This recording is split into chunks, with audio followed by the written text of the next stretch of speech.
Welcome to Mid Theory. We've got King Monkey, known terrible mid player, myself, Billjet, and the famous 63 Christopher. We're going to be talking about the most useless thing in the game, mid theory.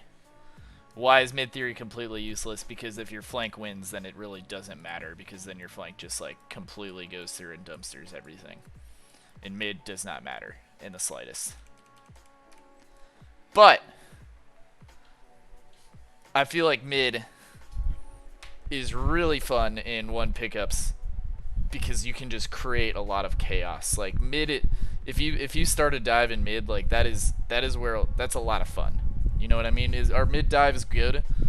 No, I think mid dives are honestly kind of terrible. I think that art of diving in mid, it only works when this condition right here is met.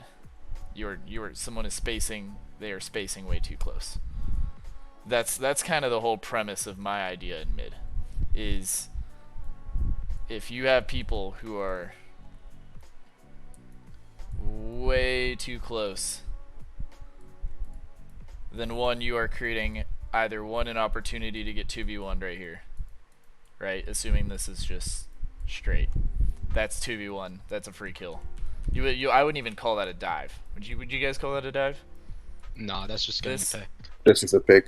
That's just a free. That's just free. But if you were, let's say this guy is spaced properly, somewhat, right? I don't know. Just assume this goes on like infinitely, right? This guy is somewhat spaced properly. You've got a gap. I wouldn't say dive this gap.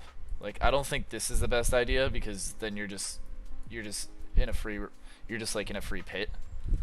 I think the best way to go for this gap is right here. Like right up to right here.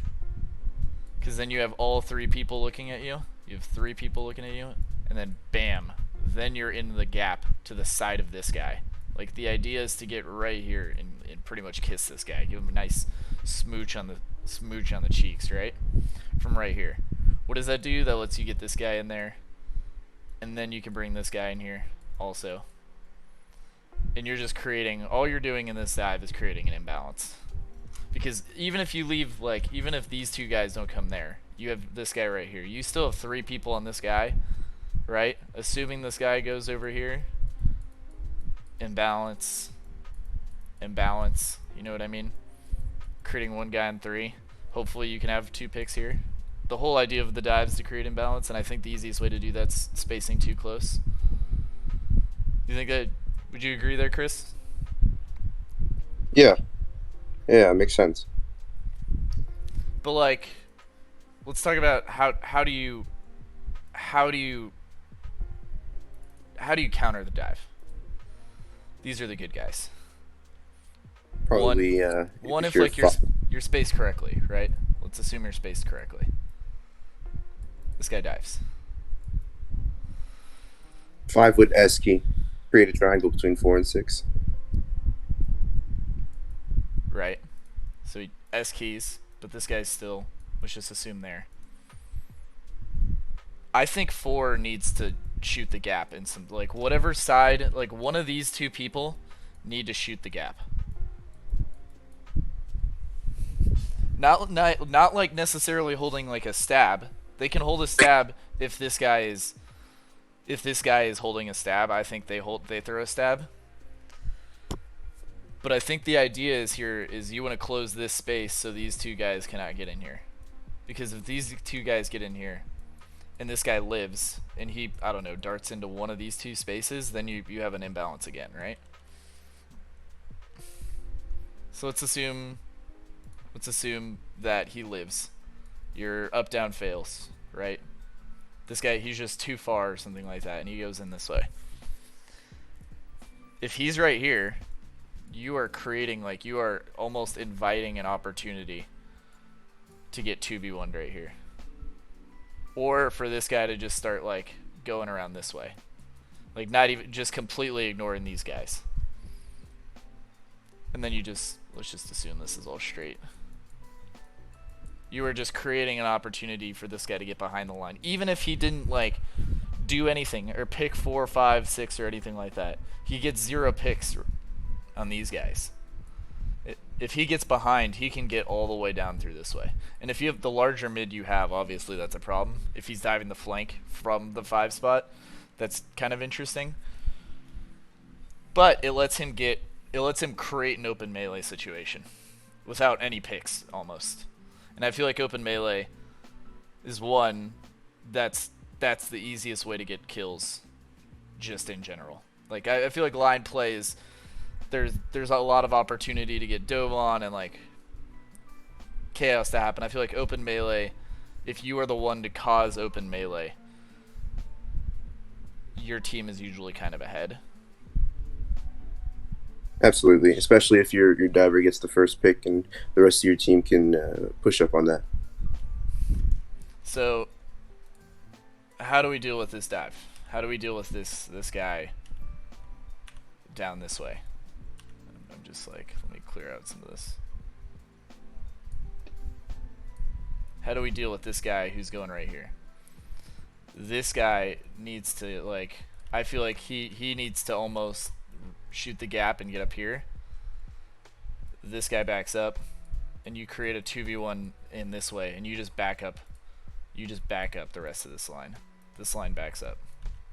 Like, in an ideal world, these guys back up, and you have a 2v1 opportunity right here.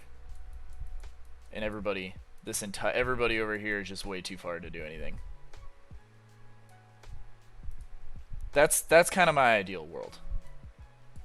Something like this.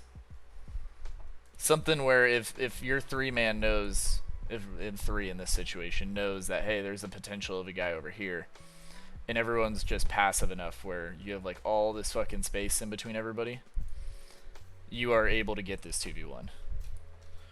Where this doesn't work is if these guys are right here, because then bam, you have a 3v2.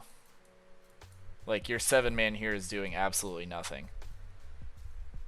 Like, it doesn't matter. Like, 8's way too far. 7 is just doing absolutely nothing right here. So, alright, let's kind of reset back to how do you deal with the mid dive. Alright, back. Welcome back, Jerry. We're midway. We're talking about how you deal with the mid dive. I got my stakes. We're good. I think let's assume this guy gets over this way, and he's at least somewhat supported, right? Like this. This guy, 5 and 6 are linked here. 4 needs to move into this spot. Like, 4 needs to move into this spot if these guys are contesting right here. 4 needs to, like, kind of reshoot the gap, because once you get this pick on 5, he's dead. You have all of this. You're gonna have a lot of space to, like, essentially cancel out his dive, unless he's just bad. Like, if he dives and this guy is all the way over here, I feel like the entire line could almost back up and just, like, create a pocket around him. You know what I mean? Like, if he's, like, all the way in here, that's a lot to ask for the entire line to back up when everybody's yelling comp. Like, yeah, if you have guys with enough situational awareness to realize that these guys aren't doing shit, you know, these guys aren't even in it, these guys aren't doing anything. Like, if this guy is right here all alone, then that's where I think the conventional wisdom of just, like, make the pocket around him works.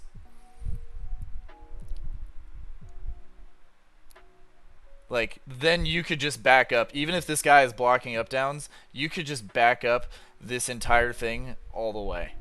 Like, it's not like these guys can get into here and really make a difference. Like, once you kill this guy, the whole line just kind of resets. They're just a man down. You know what I mean? Assuming the rest of your team doesn't get really picked. Like, we're just keeping things localized to these spots.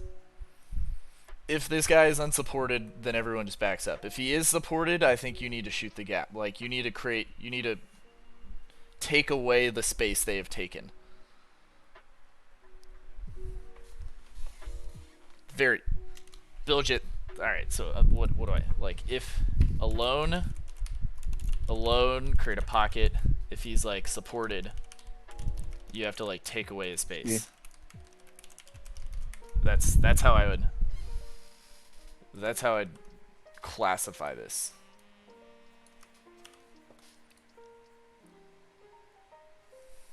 I feel like that makes sense. Do you think what about like an entire line dive? I feel like that could be interesting. Yeah, Not like but an entire line. What about it's not a lot. Even in pickups that you see people do an entire line dive, it's usually like round 14. Okay, Or what about 3 people? 3 people dive right here.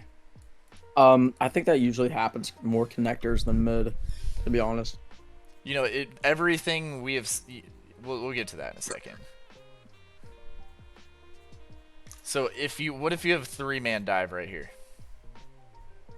Obviously, your 5 guy is kind You're of. gonna need the he's center not- guy your- to back up the most. This guy is not having a good time. Your 5 is not having a good time. He needs to back up. This guy needs to these 2 people immediately Need to a bite challenge. and up down him immediately. This guy needs to block. So all right, like if I were to color it, this guy's blocking. This guy's blocking. This guy's backing up. These 2 people, these 2 people are attacking immediately. And these guys, like your 5, like assuming this guy is all the way over here, you just need to have all 3 of the people in front of them block. So if someone dives you, you have to be the one to block, and the person next to you has to be the one to stab. And like I feel like that's a pretty general rule. You could extend this out like infinitely, right? If we were to bring even these 2 guys into this, we would just back up everybody a little bit more, right? And this guy would be the one who has to go in. Like, the more and more people you add, I feel like if someone dives you, the person next to you has to be the one to stab. Yeah, in that situation, you gotta rely on your teammates on the side that isn't being dived, so they can support you here. Alright, so let's say something crazy like this happens, where we have this sort of dive. After the initial, let's say everybody lives, these guys get through. They're through somewhere. There needs to be, not all 3 of these people can be on this guy, right? Like, that's what I think happens the most in a dive like this, is you have these 3 people come on like that, and then everyone just gets backstabbed. Or, like, something crazy happens where this guy starts going and backstabbing everybody, and they're like, what happened in left connect, or what happened in left mid? You know what I mean? Everyone's, like, yelling at you for not letting this guy through, but you kill this one guy. But this guy just ends up backstabbing your whole team. Not everyone can go there. I feel like this guy, the impetus is on this guy to like really close space, like to come here, and force to hold them here, and let this 2v1 happen. Never mind. You said what I was gonna say. Yeah, the 2v1 needs to happen, right? Yep. The 2v1 absolutely has to happen. Like, there needs to be space. Like, this guy, there needs to be space in between people for the 2v1 to happen. So that's how you counter a dive. And that's assuming all proper spacing. Like, I think the most important aspect of mid theory is spacing. Like, it's my only 2 rules. If I have 3 rules of mid theory, it's these things. Hello? Welcome to mid theory, Percules. Oh my god, Percules. I'm I such a big fan. have 3 rules. If you're spacing too close, you're inviting a dive. If your spacing's too far, you just get 2v1'd. And if you're an open melee, ignore the duel and just go down stab somebody that your teammate's dueling. Thoughts? What am I looking at here? We're just ignoring that part. We're looking at this right here. 1, spacing too close equals dive. Is that their spacing or your spacing? Yeah, Their spacing. If their spacing is way too close, then you get something like this. Exploit the gap and dive it. You get Yeah, a but gap. spacing too close to me means that they're all clumped up. It doesn't mean that there's a gap. It means something like it's this. ambiguous. It means there's a gap somewhere. You know what I mean? Okay. Yeah, And okay. spacing too far means like this guy just gets 2v1'd. That's a pick. Yeah. That is correct. And you know, the more and more like, do you have any wisdom on mid theory you want to break out? I don't really think when I play the game. I kind of just like do. I feel like you could almost, the easiest way to play mid is anytime something happens is just to do this. I agree completely. Like, I think this mid- is the easiest way to play mid. Because it doesn't matter what they do. You're Mid just... is all about waiting for an opportunity. Yeah, because I feel like Exactly. it doesn't matter what they do. It doesn't matter about their spacing or anything like that. This is if you're playing the most perfect game, or well, like whatever. If If your connector team, if your connector gets a pick, or if these guys win, if your flank wins or your connector wins somewhere, then you just basically take this entire thing and then you go in. Like, it does. Mid theory is pointless if your team doesn't win. Unless your flanks are gonna play super passive, but nobody's flanks do that. Yeah, you're always gonna have at least one, the one that's gonna be pushing aggro. And you want that. I mean, that makes sense. Like, you want one flank to win. aggressive mid worked really well for a while, and then people stopped being shit. Yeah, That's true. because spacing. Like, if you have proper spacing in the mid, you can't do these two things, and then you just lose. You can't dive, and you can't 2v1, so you can't do anything. That's why you just sit back here and fucking hold a down stab and wait for something to happen in the mid. So I feel like everything we talked about the 10 minutes before you got here, right? About like forcing opportunities, and like if you were to force some sort of dive or something like that, all of this works better from fucking connector. I feel like everything we talked about diving and like forcing picks or in mid and like creating imbalances, everything works better in connector. So if you're gonna get kills and you want to play like actually good, I feel like mid theory sucks. Hey, is this a free class? It's connector. Connector's where it's at, baby.